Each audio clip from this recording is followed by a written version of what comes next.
দেখেন কি হয় না। আবার চলো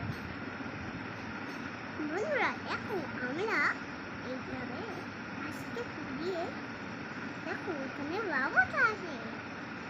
বন্ধুরা, আমাদের ছেলে যদি এই ঘুম করতে যাই তাহলে নাস্তা করে নিবে। তুমি আমাকে কও বন্ধুরা, এই দেখো কেমন করে দিতে হয়।